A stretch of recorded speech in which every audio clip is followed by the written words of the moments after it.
So today my presentation is on navigating trends on social media. So a little about me. Um, as you guys know, my name is Michelle and I'm 16 years old and I'm currently a junior in Indiana. And my interests are in business and marketing, and I actually have my own small business, which is relevant to my research. And I was mentored by Ada in my research. So the problem here is because I'm a small business, I do a lot of marketing on Instagram to get people to get into my products, and was having a lot of trouble with getting enough view counts and just growing overall with my marketing, despite following a lot of relevant trends at the time. And I noticed that many people follow these trends, but only some creators succeed. And it was weird to me because the whole appeal of trends to creators especially is that you are supposed to get a lot of growth from it just by following one trend. So this led me to wonder why and what factors lead to this specifically. And ultimately, this led me to the question of what is the quote unquote recipe to successful content creation under a trend? So some definitions to get into before I get into the actual method part. So first of all, we have social media, which is basically interactive technologies that facilitate the creation and sharing of information, ideas, interests, and other forms of expression through virtual communities. And this is done through user-generated content. So so for like example, pictures, posts, messages, etc. And second of all, trends can be manifested as a post, topic, or idea on social media that is popularized and enthusiastically followed for a period of time. So now that we're all on the same page, I'll now be getting into the methodology of my research. So I performed a case study research, and this can be broken down into three key steps. So first of all, I identified factors to look for while collecting Instagram posts. And from then on, I analyzed the Instagram posts and see how they utilize the factors in different groupings of the post. So the main grouping that I had to compare were the successful posts and the unsuccessful posts. And then from then on, I compared the groupings and looked for patterns in the factor usage. And the objective with with this method, was to find a correlation between factor implementation and success and what businesses can do with the findings.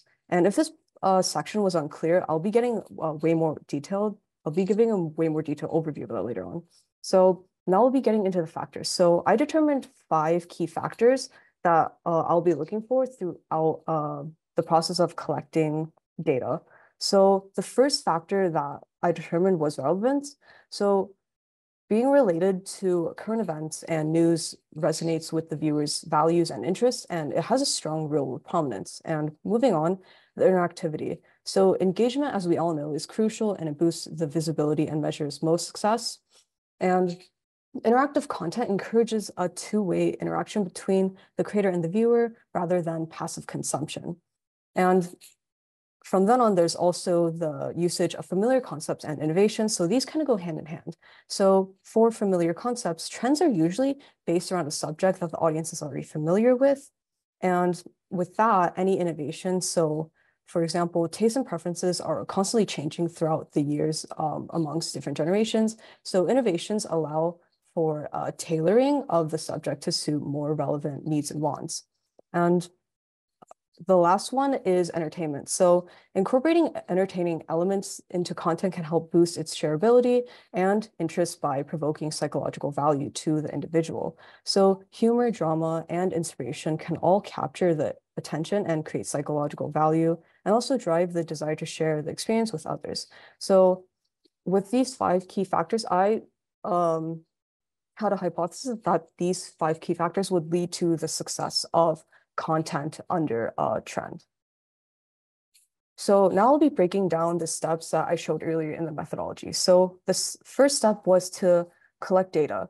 So the trend I selected was the sweater vest trend, and I chose this because one, my business is related to the fashion industry, and second of all, sweater vests have been a very relevant trend among the younger generation, especially in the past few years. So I decided that Instagram would be the perfect platform to find that on.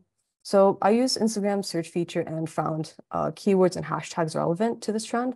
And I found I collected various samplings from the last 3 years, and I put them into groups based on how successful they were. So, for example, the first group had a 4 times higher like count than the second group, and this was what led me to dub it or name it, like if it was successful or not.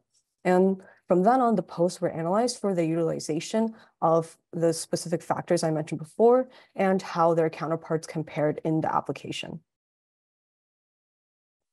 So for the analysis step, I looked at the posts and the samples, and they were categorized, as I mentioned before, into the factors. And I analyzed them based on how accurately the content demonstrated a certain factor and how it utilized the factor. So because Instagram is a visual-based platform, some of this was determined based on just looking at and examining the post visually, while other posts, I analyzed their comments and audience sentiment to find this. So I also look for other things such as reoccurring themes and patterns in the post, so visual elements, keywords, and hashtags, and this allowed for identifying other factors that could have attributed to the success or failure of the examined content. And the third step was to compare the posts. So this basically answers the question of how well do their counterparts compare in terms of the application of the factor. And I found that generally the unsuccessful posts had little to no usage of the factor, while it was the opposite for the successful posts. So I thought that this process would be best explained through an example from the case study. So as you can see, there are 2 posts, and they both are published by the same creator, as well as posted close in time to each other, so only months apart. But this post has 4 times the amount of likes as the one on the left, and I noticed that I think one of the reasons for this is because this model is wearing the sweater vest without anything underneath, while this model is wearing one with a turtleneck, and I think that this kind of demonstrates the factor of utilizing familiar concepts. So most people already know what a turtleneck is, or they even have one. So I think that is the reason why that there's such a difference in the likes. And also the familiarity creates 2 results. So the first result is understanding/recognition of the subject. And basically familiarity breeds liking. So this leads to the individuals to grow preference for it. And the second result is facilitated momentum. So as people quickly understand the references, they are more driven to spread information to others. And familiar concepts in the content under trends can really facilitate the process of viewers and the willingness to participate. And this leads to more engagement and sharing of the content. So to conclude, there was this process, the comparing process and methodology was repeated for all the different factors, and there's found to be a positive correlation between the factors and successful content performance. And obviously there are limitations to this study, and like any other study. So there's control variables such as the account posting and the period between posts and etc. They weren't really considered. And also, there was also a focus on only one social media platform and trend, and other metrics weren't really considered besides liking and shares and comments. And so for businesses, they can test the accuracy of the results by running their own mini experiment on their business social medias by implementing each of the factors while creating posts under a relevant trend. And that is the end of my presentation today. Thank you for listening. Are there any questions? Fantastic. Thank you so much, Michelle. One question that was proposed here, how has this research, or how will this research impact how you run your business on Instagram? Well, I will okay. So after I did the research paper and I did all the findings, I actually did utilize my findings into my social media account. So I use the factors, I try to be more relevant in terms of how I utilize the trends. I also try to utilize more familiar concepts and innovation when it comes to following a trend. So all these things I have tried and I have seen them work. Oh, so you've seen success with yeah. some of the outputs. That's fantastic. And you also mentioned that one of the limitations of your study is that you only focused on Instagram. Um, can you sort of predict or maybe um, foresee a similar scenario with like TikTok or other social media platforms?